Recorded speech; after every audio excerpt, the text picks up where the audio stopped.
Ito po yung karamihan na problema, yung ganitong patubig, yung hindi perfect ang pagkagawa, ay humihina po ang linalabas nilang tubig kapag ganitong matagal nang hindi umulan o kaya buwan ng tagtuyot. Gaya nito, at lalapitan po natin para may pakita sa inyo kung ano po ang problema ng patubig na ito. Kaya po andito po tayo para po ito po ang solusyonan natin. Ayan, oh. Kitang-kita nyo po yung outlet.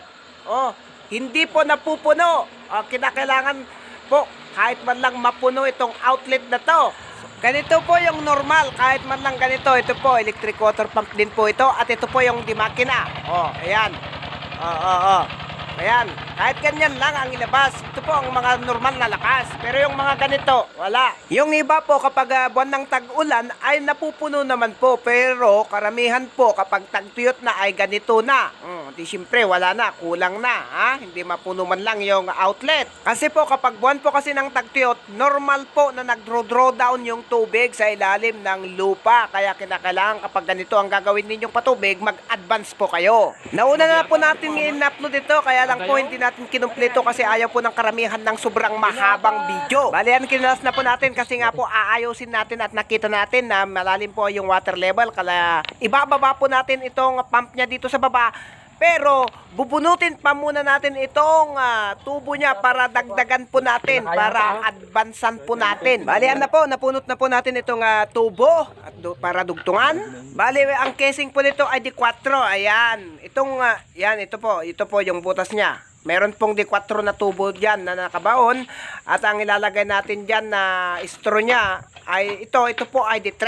At dudugtungan po natin ng D3 din na PVC para mas malalim. Para kung sakaling magtuyot pa ng mas malalang tuyot ay hindi ito hihina. Puno pa rin yung labasan ng tubig, yung buga. Mas mahirap lamang po yung magre-repair kesa naman sa magre-drilling. O kung halimbawa tayo po ang nag-drilling dito, alam po natin yung pwesto o lalim ng kinaroroonan ng bukal sa ilalim ng lupa. Kasi nga po doon sa pinapakita natin sa mga videos natin na una ay meron tayong tinitignan na palatandaan. Pero ito po kapag repair, dati ng butas. Paano natin makikita yung mga palatandaan? At ito na agad, nagka-problema na po tayo. O ayan, hindi na po natin may pasok itong PVC na idudugtong sa sanana natin doon sa tubo. Nagupi pala nila yung D4 na casing na binaon nila dito. Kaya po dadalawa lang po yung tubo na straw na nilagay nila. Kaya ngayon dugtungan natin, hindi natin madugtungan. Kaya ito po ang remedyo. Ayan, ginawan na po natin ng ayan, ito po, yung PVC, ayan, sumayad. Dito sa gupi, dito sa D4. Ito ang gagamitin nating pangtanggal sa naguping casing na D4. Yan, ganito talaga kapag repair. Kaya kung alam ba naman natin na nagupi, yan, hindi na natin nilalagay itong PVC, na-detect lang po natin na nagupi pala. Kaya ay nako, talagang mahirap talaga kapag repair. Yan, kasama po natin doon sa hanapin po natin yung nagupian niya para doon natin babayuhin. Tulad nito, yan. Dito natin babayuhin hanggang po sa matanggal yung gupi ng D4 na D-casing. Para po may pasok natin lahat yung D3 na straw niya, yung PVC at saka tubo. Sige, ganyan, tsaka lang, bayu-bayuhin lang hanggang sa matanggal yung gupi. Okay, ganun talaga ang buhay.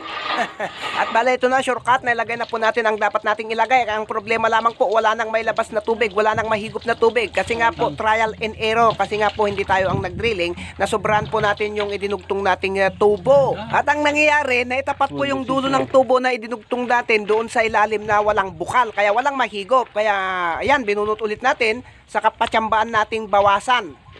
Tsamba-tsambahan na to kasi nga wala tayong palatandaan na pagtitignan kung saan po banda yung lalim ng kinaroroonan ng quality tubig kasi nga hindi po tayo ang gumawa nito. Bale, ito lang po yung binawasan natin, mahigit na 1 metro. Mahirap na, baka masobran natin ang magbabawas na naman. Patsambahan lang po kasi ito na may tapat natin yung dulo ng tubo doon sa mga bukal sa ilalim. Ganun po kahirap ang mag-repair. Mas mahirap po yung mag-repair kaysa sa mag-drilling kasi nga wala po tayong palatandaan na pagtitignan kasi nga nabutasan na. At ito po, babalik na po natin itong paglalagyan ng pump at saka po natin i-welding na. Ayan. Bale, na po. Tapos na po. Ayan. At ito na, testingin na naman ulit natin. Ayan.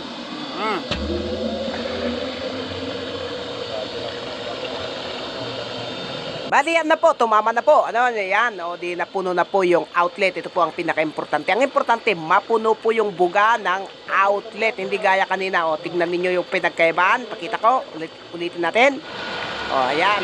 Yan po yung pinagkaibaan. Oh, ito ang pinaka-importante sa pinaka-importante. Kinakailangan mapuno po yung outlet. Mas malakas pa to kung detress po yung outlet niya. Number 4 po kasi yung size ng outlet niya. Tapos yung inlet ay number 3. Yung nakita nyo naman po kanina.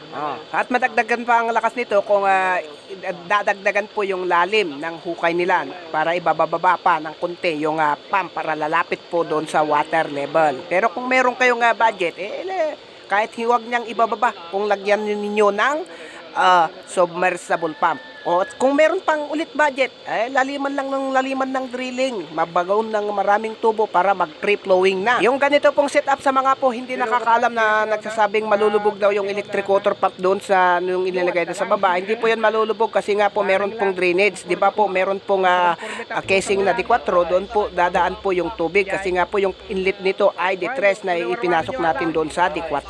Normal lamang po yung mga ganito kapag bagong angdar marumi. Lilinaw din yan mamaya. Kapag hindi yan lilinaw, palpak po ang pagkagawa kung ganoon. Kung meron po kayong mga katanungan o hindi naintindihan sa ating mga tutorial, comment nyo lang dyan sa baba at gagawan po natin ng content para po maintindihan ninyo. At marami pa po tayong mga content na i-upload tungkol po sa mga problema ng mga drilling. Lalong-lalo na po ngayon at maraming nagkakaproblema dahil matagal nang hindi umuulan. Yun lamang po, maraming salamat.